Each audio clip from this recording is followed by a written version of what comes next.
আমাকে চাপ ধরে লিখে কি ভাই আনস্মার্ট লাগতেছে নাকি? না, আনস্মার্ট লাগে না, খ্যাত লাগে না।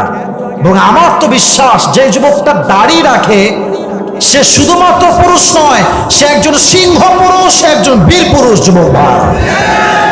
বাট প্রবলেম হচ্ছে, কি বলবো, দুঃখের কথা, কিছু মেয়েদের দাড়ি নিয়ে অ্যালার্জি আছে, দাড়ি সহ্য করতে পারে না।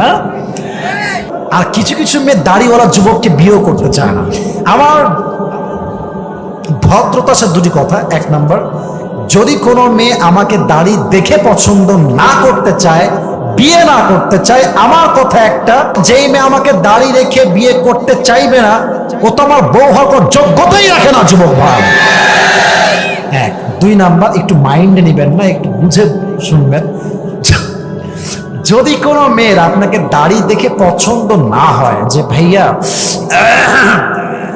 আপনার দাড়ি আছে তো, আমার তো আসলে দাড়িওয়ালা যুবক পছন্দ না, তো ওর একটু সাইডে নিবা। সাইডে মানে আবার ওই সাইড না বাবা, এমনি নর্মাল। আপু এদিকে একটু আসেন, কথা বলবো।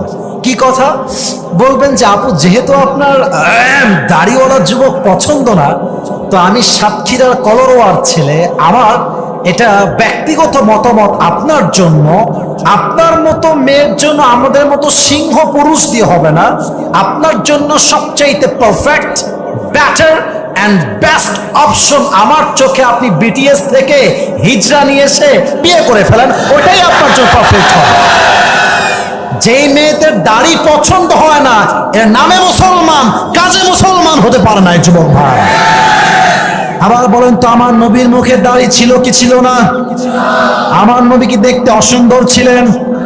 আমার নবীর মতো সুন্দর আর কেউ কি হতে পারে? পারে পারে পারে চাঁদের চেয়ে সুন্দর তুমি, নবী আমার কমলিহি ওয়ালা, দো জাহানের বাদশাহ তুমি, প্যারা নবী সাল্লাল্লাহু আলা, দো জাহানের বাদশাহ তুমি, প্যারা নবী সাল্লাল্লাহু আলা, চাঁদের চেয়ে সুন্দর তুমি, নবী আমার কমলিহি ওয়ালা। সুবহানাল্লাহ, সবাই